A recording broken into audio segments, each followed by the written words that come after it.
ದೇಶಾದ್ಯಂತ ಇಂದು ಬಕ್ರೀದ್ ಹಬ್ಬವನ್ನು ಮುಸ್ಲಿಂ ಬಾಂಧವರು ಸಂಭ್ರಮದಿಂದ ಆಚರಿಸುತ್ತಿದ್ದಾರೆ. ಬೆಳಗ್ಗೆ ಮುಸ್ಲಿಂ ಬಾಂಧವರು ಈದ್ಗಾ ಮೈದಾನ ಹಾಗೂ ಮಸೀದಿಗಳಿಗೆ ತೆರಳಿ ವಿಶೇಷ ಪ್ರಾರ್ಥನೆ ಸಲ್ಲಿಸಿದ್ದಾರೆ.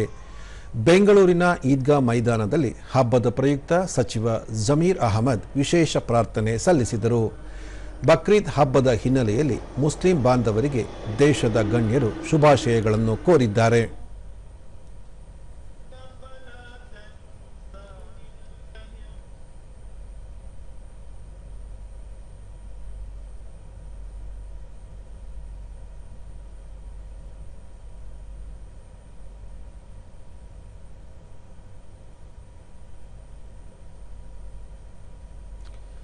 ರಾಷ್ಟ್ರಪತಿ ದ್ರೌಪದಿ ಮುರ್ಮು ಅವರು ಶುಭಾಶಯ ತಿಳಿಸಿದ್ದು, ಮುಸ್ಲಿಂ ಬಾಂಧವರಿಗೆ ನನ್ನ ಹೃತ್ಪೂರ್ವಕ ಶುಭಾಶಯಗಳು ಮತ್ತು ಶುಭ ಹಾರೈಕೆಗಳು. ಈ ಹಬ್ಬವು ಭಕ್ತಿ, ತ್ಯಾಗ ಮತ್ತು ನಿಸ್ವಾರ್ಥತೆಯ ಸಂಕೇತವಾಗಿದೆ.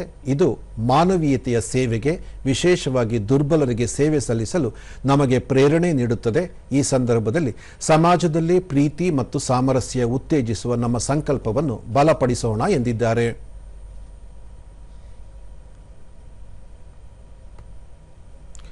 ಉಪರಾಷ್ಟ್ರಪತಿ ಸಿಪಿ ರಾಧಾಕೃಷ್ಣನ್ ತಮ್ಮ ಸಾಮಾಜಿಕ ಮಾಧ್ಯಮ ಪೋಸ್ಟ್ನಲ್ಲಿ ಈದ್ ಉಲ್ ಅಧಾ ಹಬ್ಬದ ಶುಭ ಸಂದರ್ಭದಲ್ಲಿ ಎಲ್ಲರಿಗೂ ಹಾರ್ದಿಕ ಶುಭಾಶಯ ಕೋರಿದ್ದು, ಈ ಪವಿತ್ರ ಸಂದರ್ಭವು ಎಲ್ಲರಿಗೂ ಶಾಂತಿ, ಸಂತೋಷ ಮತ್ತು ಸದ್ಭಾವನೆಯನ್ನು ತರಲಿ ಎಂದು ತಿಳಿಸಿದ್ದಾರೆ.